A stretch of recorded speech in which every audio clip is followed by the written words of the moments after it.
This is module number 8. Let's talk a little bit about turf and trees trying to grow together in the landscape. For this section, refer to Garden Notes number 655.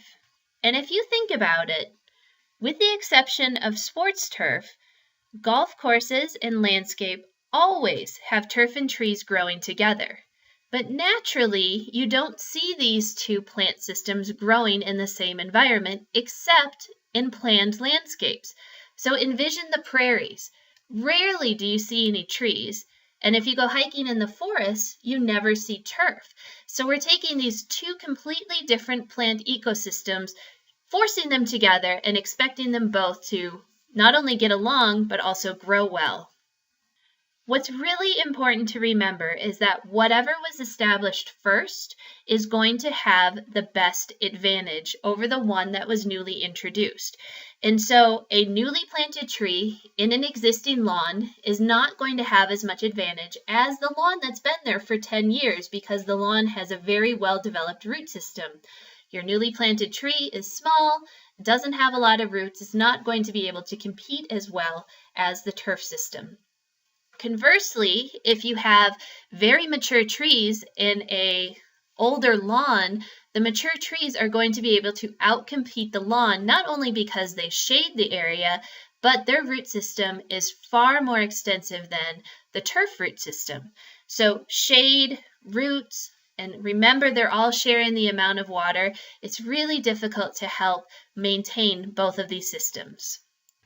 So when we have trees planted in turf systems, that tends to be what happens, and it doesn't mean it's bad. It can work very successfully in a lot of cases, but it is important to remember that trees will compete with the turf for light, for sunlight. So not only do they reduce the amount of light available for turf growth, they can also reduce the duration of light, how much light they get, and the quality of light. So what turf gets if it's trying to grow underneath trees is green light and far red light, which is kind of like junky light, if you will, and that tends to result in weak, spindly turf growth. This is a great photograph of what actually happens with that light. So we have the sunlight that's coming down, and the good light, the red and blue light, are going to be absorbed by the tree. So the first interception is going to be by the tree canopy. What filters through the tree down at the base of what grows in the turf level, you're going to get the far red light. And yes, plants can use far red light for photosynthesis, but it's not the best quality light, and so it doesn't result in the best growth. And then, of course, the green light is reflected. That's why we see green plant material, but green light can also be used by plants to some degree, but again, it's not that quality light. So because we have this tree growing above the turf surface, the tree is going to have the advantage and take all of the good light and give what's ever left down to the surface of the turf. And when it comes to turf growth, it really depends on the species as to how tolerant to shade they are. In general, cool season grasses are going to be much more tolerant to shade than warm season grasses. And so our fine fescues, which are our chewings fescue, hard, sheep, red, those are going to be the ones that are most tolerant to shade. But even then, those turf species need about 4 to 6 hours of sunlight in order to do well. Our least tolerant shade grass is perennial ryegrass and Kentucky bluegrass, which tends to make up most of our home lawns. In terms of warm season grasses, Bermuda grass, which is probably one of the most common along with buffalo grass, they tend to have a very limited shade tolerance. So when we're trying to manage trees and turf in the landscape, and you might be struggling having turf grow underneath trees, or you're working with clientele that has this, the first thing to ask is turf really necessary here? Is this something that you must have, or are there other opportunities? Could we consider putting in mulch? Could we consider putting in shade-tolerant perennials or ground covers or something like that? Or are you willing to convert the turf to a more shade-tolerant species if there is enough sunlight? Also, when we're growing grass underneath trees, we need to water appropriately. If we water too much, we could increase disease issues, we could increase insect issues, and we could get a lot of weed growth as well. So shaded turf doesn't need nearly as much water as turf that's being grown in full sun. And with regular turf, we don't need as much fertilizer applications if it's growing in a shaded spot. So it really becomes kind of a chicken and the egg. What's more important? Is it more important to have this mature shade tree, or is it more important to have turf growth? And yes, there are things you can do to modify the amount of light that's coming onto the turf surface. You can try to prune your tree, you can try to increase sunlight availability, but in a lot of cases, depending on how big the trees are, how mature they are, and the age of the lawn itself, mulching or using other plant materials might be a better solution than trying to have grass. So let's talk about this common turf myth. It never fails that during a lawn check that I tend to do, I always get this question from at least one person, and it's, I can't grow grass underneath my evergreen trees because it's just too acidic. All those needles fall off, the needles are acidic, and it just causes the soil to become like stomach acid where nothing wants to grow.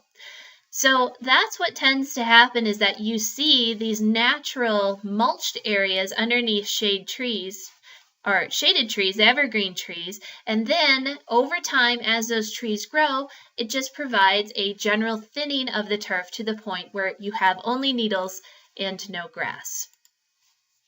Well, the truth behind this myth is it's actually from shade, and it's also a competition of water and nutrients.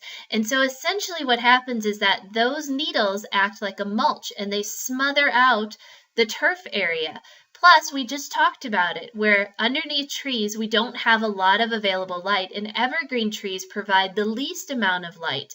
So if we have trees that provide dappled shade like a honey locust, that's going to provide more sunlight to encourage turf growth compared to an evergreen like a spruce or a pine that tends to have a much more dense canopy. Plus, remember, evergreens hold their needles all year, and so you have continual shade for 12 months out of the year. And so really those needles just act like a mulch and they physically smother the turf, and the turf just can't compete. And so what I always recommend is to leave the needles if possible.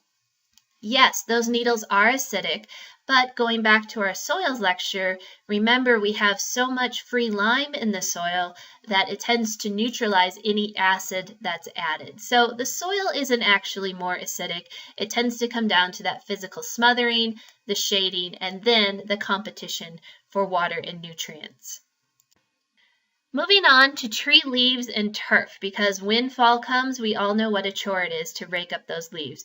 And for this section, you can refer to Garden Notes number 655. When we have leaves in the fall, the best thing to do is using your lawnmower, just break up the leaves and let them be mulched back into the turf system. That's the easiest thing to do. It tends to be the least time intensive. And the good thing about mulching your leaves back into the lawn is that it returns nutrients to the soil. So tree leaves do have some nutrient value. It provides some food for earthworms. So if you're trying to encourage earthworms and night crawlers, that's a good thing. And it actually acts like a mulch, so it actually helps insulate and hold moisture in that turf root system.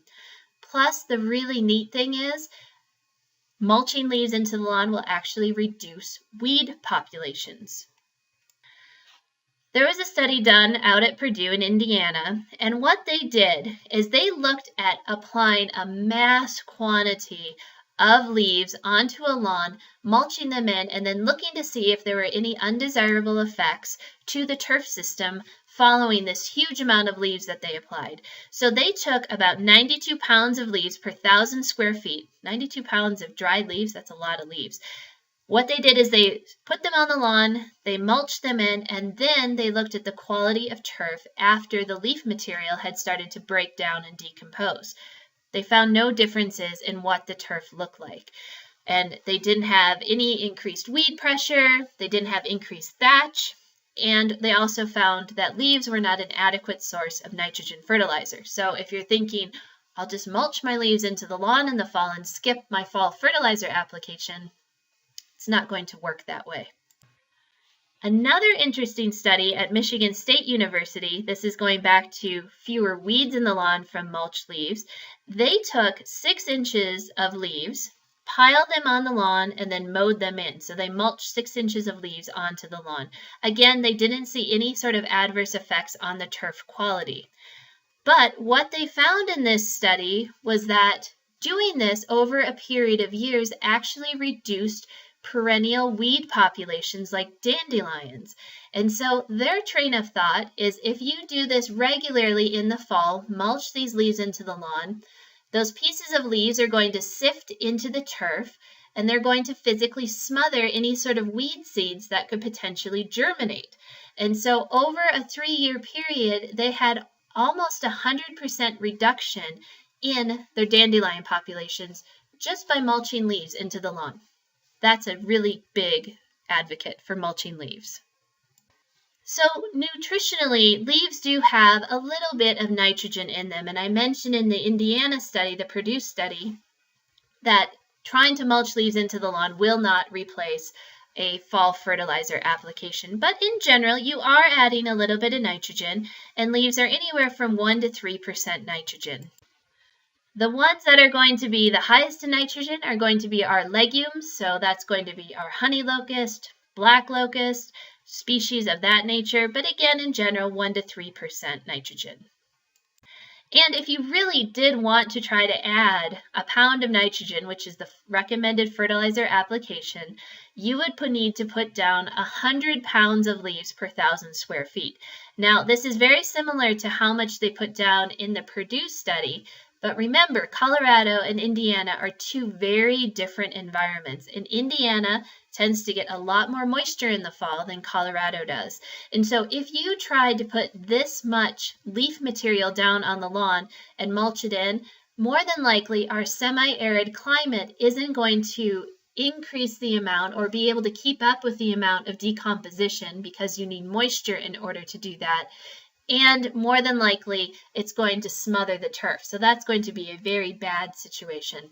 So you can continue to mulch your leaves into the lawn, have all those other benefits like food for earthworms and reducing weed populations, but don't expect to skip your fall fertilizer application.